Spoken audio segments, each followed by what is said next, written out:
All right, so, really disappointing finish, to that game, 2-year home winning streak on the line, and playing Alabama and ball in our hands to win. So, we didn't do it. Watched 2 other teams do it this year, and Tennessee and LSU, and finish right at the end when you have a chance to do it. So, commend those guys. Those guys got a great team, and when you have the Heisman Trophy winner, and I've said it all week, so I ain't making it up now. The guy puts his cape on and takes over when no one else is making plays around him. So did a great job, like Bryce does, and we didn't finish. So really a shame, really waste of a lot of things. Lane, can you just kind of take us through that last offensive drive? Yeah, went really fast. It just seemed like the whole thing went fast, obviously, and, in a 2-minute situation, just knew we had issues with their rushers, and for whatever reason, they were only playing one of them at a time early in the first half, and so we were able to know where one of them was, and then when they both go in, it becomes a different game. So tried to pop some runs in there, which were effective, and then, stalled down there at the end. Tried to go back to a fade to Malik, who, he really dominated that matchup the entire day over there, and, and then, didn't make plays at the end. So, as always, we can make plays, and we can call better plays. So. We've talked about this kind of throughout the season, Lane, but the second half offense, you haven't been able to score the way you have been in the first half pretty much consistently all season. You have any idea at this point in the year why you think that is? Yeah, I think that's a fair assessment. I don't think it's been the whole season. It wasn't the last game, at A&M. We had a really good third quarter. I do think people get used to the speed, like I've said before, and so a lot of times it works better early. It's kind of been the case a lot of times. Now, the game was a strange game in the third quarter because you look up and we have one series. I think we had one series maybe for 14 minutes or something like that, and actually scored on it, scored a touchdown. So, and then we had back-to-back 3-and-outs. So I think offhand, until they're at the end, there's only 3 series there for, a quarter and a half.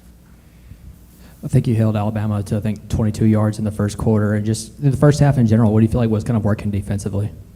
I thought our guys did a really good job, and, they were one-dimensional. They had, no ability to run the ball, and at times didn't care to. So, and, I get it. They got Bryce, and he makes you end up throwing the ball a lot. So I thought our defense did a really good job early and late.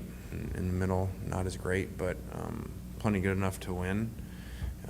When you play that team, especially at home, we got to score more points. Just curious what you told the team after the game, and how do you keep heads held high after such a disappointing loss, like you said? I mean, it is what it is. It's just a shame.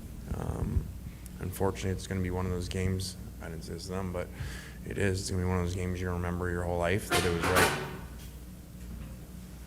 Lane, I'm sorry. That it was right there, with a chance to win.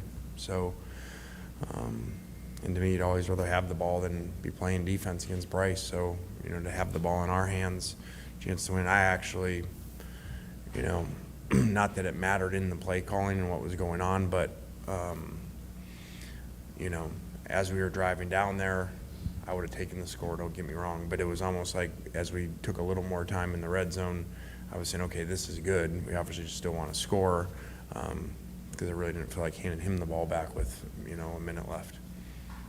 Looked like defensively you guys chose to attack Bryce more in the first half than you did last year.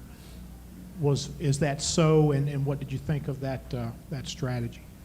I mean, there's, you can look at the analytics of it, 3-man rush, and first Bryce, you know, his completion percentage off the charts against it. So he's just, you know, and the guy's won the Heisman Trophy. He's a great player and gives you problems because he's a elite thrower, but then the first guy rarely gets him down, and he extends plays. And like I said, you know, once he's not in rhythm where he sets his feet and then he moves off the target, you're probably in trouble. You don't have a very good feeling because something's going to go wrong because he's going to find a way to make a play somehow, unless somebody drops the ball, basically. So he's special.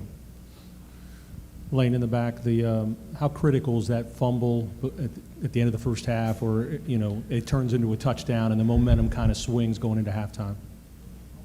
Yeah, and there's really a 10-point swing there, and they start the third quarter with a field goal. So yeah, that was, you know, obviously discouraging, and is what it is. And Zach took a big hit, and unfortunately the ball came out. He actually, as you can figure out, ended up with a concussion there and didn't return on the play. So really good play by them, and obviously a big deal to hand 7 points away right there. Lane, kind of looking back on that final drive, Quinshawn had the 14-yard run to get that next first down, and then he wasn't kind of involved in those next couple of plays. Looking back, do you kind of wish that you had him involved there a little bit more? Yeah, I mean, there's a lot that goes into it with a little time to think, and I think that's very, very fair. And I always want to do something different if it didn't work. But he was also really tired, and as you guys know with us, you're going to sub. You're going to allow them to take forever and sub and basically give them a timeout and take him out of the game. And Zach was already out of the game with concussion. So, yeah, I wish we would have stayed with that. But also, that's a normal situation where we would have got him out because he was so tired. You know, and you also you can't predict everything. They played coverage, and a lot of times after those explosive runs, you know, as you get in the red zone, they'll come after you. And they didn't. So, you know, that head coach and defensive coordinator make a lot of money for a reason. They're really good. So, Lane, I don't know if you can take a big picture in a moment like this, but I mean, you're one touchdown away from beating Alabama. Your program's 8-2. How does this program, I guess, take that next step and keep ascending? make one more play. I mean, it ain't some magic formula of, you know, we got to go change all these things or do all these things different, you know. Games come down to one possession, one play games like that, and one side makes the plays and finds a way to win. And those guys have been in a number of them this year, you know. Texas has them like that, and corner comes free and Bryce makes a miss. So, you know, I don't know, you don't change your whole program when you're sitting at 8-2 and just lost your first home game in 2 years.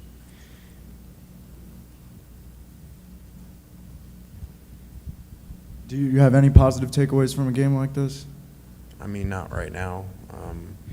You know, I'm sure there'd be people out there would say, well, you know, you played Alabama and down to one play and all that stuff, but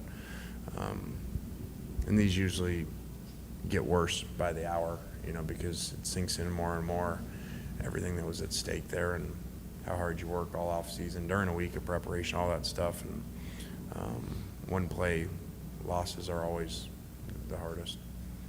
Lane, I noticed right when the game ended, usually I've noticed coaches go up to the other head coach to, you know, shake hands, but I saw you walked right up to Bryce first and you whispered something in his ear. You had a little moment with him. What did you say to him?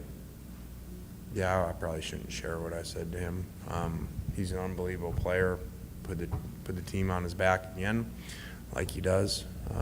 So, you know, whatever team's going to get a great player next year, won't have to play him anymore.